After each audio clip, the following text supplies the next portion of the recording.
बिस्मिल्लाहिर्रहमानिर्रहीम। अस्सलाम वालेकुम वरहमतुल्लाहि वबरकातुहू। नाज़रीन मोहतरम, अल्लाह सुब्हानहू व तआला से दुआ है, अल्लाह सुब्हानहू व तआला सदका मोहम्मद वाले मोहम्मद सल्लल्लाहु अलैहि वसल्लम जो लोग बीमार हैं अल्लाह सबको तंदुरुस्ती से अता फरमाए। फाज़िले तिब वल जराहत साल अव्वल का सब्जेक्ट मुख्तसर कुलियात, जिसको अमूर तिबिया भी कहा जाता है, वो हम पढ़ रहे हैं। आज हम एक नए लेक्चर की तरफ बढ़ते हैं। इससे पहले हम अरकान और इखलात पढ़ चुके हैं। अब हम इखलात की 1 बाय 1 जो है वो डिटेल पढ़ेंगे। जैसे खिलते बलगम है, बलगम तभी हालत में कैसी होती है और गैर तभी हालत में कैसी होती है। अगर गैर तभी हालत में है तो इसकी इकसाम कौन कौन सी होती हैं और बालिहाज़े कवाम इसकी कौन सी इकसाम है और इसका फ़ायदा क्या है, ये इंशाल्लाह हम कवर करने की कोशिश करेंगे। तो सबसे पहले जी, खिलते बलगम जिगर के अंदर पैदा होती है और जो तभी हालत में होती है उसका जो जायका है वो मीठा होता है। कवाम उसका मोतदिल होता है, ना वो गाढ़ी और ना ही वो पतली होती है। बल्कि अगर हम कह दें कि खून के बाद जो दूसरी खिल्लत हमारी बॉडी के लिए बहुत बड़ी अहमियत की हामिल है तो वो बलगम है।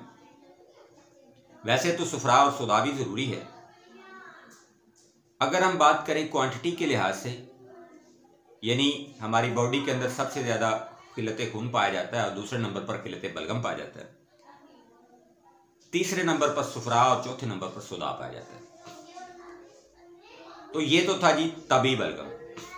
अब आते हैं गैर तबई बलगम, यानी वो जिसके साथ सुफरा या सुदा या फिर कोई खिलते बलगम ही आज खुद प्रॉब्लम में आ गया हो, यानी जिसमें हरारत या सर्दी की कुछ ज़्यादती हो गई हो या खुश्की की कुछ ज़्यादती हो गई हो, तो वो गैर तबई हो जाती है। अब अगर वो सुफरा के साथ मिल गई है तो उसका रंग पीला होगा, अगर वो सुदा के साथ मिल गई है तो उसका रंग स्याही माइल होगा, और अगर वो खुश्की अगर उसमें आ गई है तो वो लेसदार जमी हुई बलगम हो जाएगी। तो उसका क़वाम भी चेंज हो जाएगा और उसका रंग भी चेंज हो जाएगा। और बाज़ दफ़ा तो ऐसा होता है कि जब सुफरा की ज़्यादती हो जाती है तो उसकी जलन भी होना शुरू हो जाती है।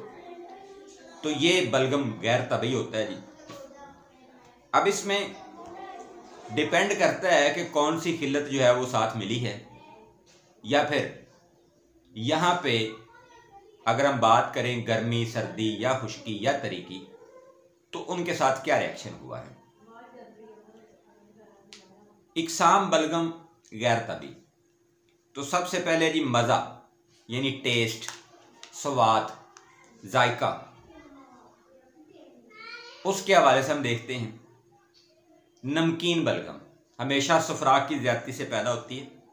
जब गर्मी खुश्की जो है वो बढ़ जाती है, बलगम के साथ रिएक्ट करती है, तो फिर जो है वो उसका जायका जो है वो नमकीन हो जाता है। इसके अलावा जब हम उसको ट्रीट करते हैं, उसका इलाज करते हैं, तो बलगम की बजाय हमें सुफरा का इलाज करना चाहिए और वो इलाज ठीक हो जाता है। दूसरे नंबर पर तुर्श बलगम, जिसको बलगम हामस कहा जाता है, तो जब बरूदत या सर्दी बलगम के साथ रिएक्ट करती है, यानी सुदा के साथ वो मिलती है, तो उसका जो है वो जायका तब्दील हो जाता है, वो तुर्शी माइल हो जाती है और थोड़ी गाढ़ी भी हो जाती है। तो लिहाजा इसमें हम ये कह सकते हैं कि बरूदत यानी सर्दी ही से तुर्शी का जो है वो इजाफा होता है। दूसरी सूरत हम ये भी कह सकते हैं कि तुर्श चीज़ों से सर्दी पैदा होती है। तो यहाँ पे नजरिया मुफरदा का बेहतरीन उन्होंने समझाया हुआ है कि तुर्श चीज़ें जो हैं वो सुदा पैदा करती हैं। बिल्कुल राइट। तो लिहाजा ये दूसरी किस्म थी जी बलगम हामस, यानी तुर्श बलगम। तीसरा जायके के लिहाज से फीका बलगम है। इसमें आप देखें कि जब बलगम अज खुद उसमें, चूंकि बलगम का मिजाज सर्द तर है, आप और ज़्यादा सर्द तर चीज़ें खाते जाएं, या मौसम ऐसा हो कि सर्द तर और उसमें थोड़ी सी वो झुंबश आ जाए, यानी बारिश होना शुरू हो जाए, तो फिर क्या होगा, बलगम का जायका मज़ीद फीका हो जाएगा। मीठे की बजाय क्या हो जाएगा, फीका हो जाएगा। अब आगे चलते हैं।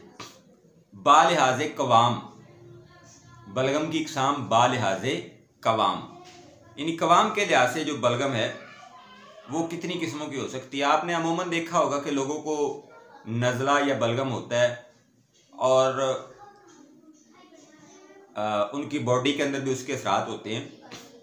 तो मैं यहाँ पे एक चीज़ और भी आज इंशाल्लाह आपको बताऊंगा कि ये जो बलगम हम पढ़ रहे हैं ये क्या है और जो नज़ला या ज़ुकाम होता है वो क्या होता है। ये लेक्चर के एंड में इंशाल्लाह मैं इसको क्लोज करूंगा। तो एक तो होता है जी वो तर बलगम यानी बारीक या रकीक बलगम, जैसे हम कह सकते हैं जी पतली या रकीक, जिसको बलगम माई या बलगम आबी कहा जाता है और ये साबी मिजाज के लोगों को होती है। दूसरी हम कह सकते हैं कि बलगम मखाती या बलगम खाम यानी बलगम गाढ़ा। तो ये जब सुदा की ज़्यादती होती है तो फिर उस वक्त जो है वो बलगम खाम पैदा होती है, गाढ़ी बलगम पैदा होती है। तो उसका इलाज क्या होता है जी? उसका इलाज होता है कि पहले सुदा को कम किया जाए फिर बलगम का इलाज किया जाए। अब ये सारी चीज़ें हमने पढ़ ली। अब हम चलते हैं कि खिलते बलगम जो है ये हमारी बॉडी के लिए क्यों ज़रूरी है, इसका क्या फ़ायदा है। हमारे बदन को तर रखना, हमारी बॉडी को तर रखना, तमाम जोड़ों को तर रखना, उनमें रतूबत पैदा करना, ये बलगम का काम है। दूसरे नंबर पर यहाँ पे जो हम बलगम पढ़ते हैं ये बलगम वो नहीं होती जो नाक से आ रही है या लंग से आ रही है, ये खिलते बलगम है। आप कह लें कि जितना भी आपका इम्यूनिटी का सिस्टम है यानी जो अमराज के खिलाफ लड़ने वाली चीज़ है वो बलगम है। जख्म भरने वाली चीज़ जो है वो बलगम है। कहीं पे जो सोजिश होगी उसको ख़त्म करने वाली चीज़ बलगम है। तो लिहाजा ये खिलते बलगम और है, जो नाक से बलगम आप निकालते हैं वो और चीज़ है, उसको आप कह देते हैं फ्लू। तो लिहाजा इसके जो लोग इसमें समझने में कासर थे कि जनाब वो नाक से जो बलगम निकल रहा है ये उसकी बात हो रही है, नहीं हरगिज़ ये उसकी बात नहीं हो रही, ये आपका खिलते बलगम की बात हो रही है। वो जो नाक से बलगम निकलता है उसके कई और काजेज़ भी हैं, जब हम उसको पढ़ेंगे तो इसके ऊपर भी इंशाल्लाह आएंगे।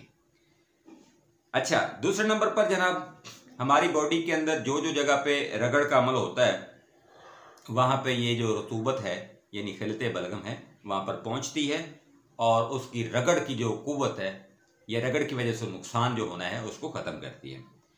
हमारे मुंह में ये हमेशा रहती है सलाइवा की सूरत में, हलक में, खंजरा में, फेफड़ों में। अंदरूनी सतही बलगम रतूबात से तर रहती है। इसके अलावा दिमाग जैसे जो बलगमी हमारे बल्कि हम कह लें कि खिलते बलगम का जो मेन ऑर्गन है या अगर हम कह लें कि उनका जो हेड है अज़ाए रैसिया वो दिमाग है। तो ये तो था जी कि खिलते बलगम वो किस किस हालत में होती है, जायके के एतबार से और कवाम के एतबार से, और उसका हमारी बॉडी के लिए फ़ायदा क्या है, और अगर ये गैर मोतदिल हो जाती है तो फिर इससे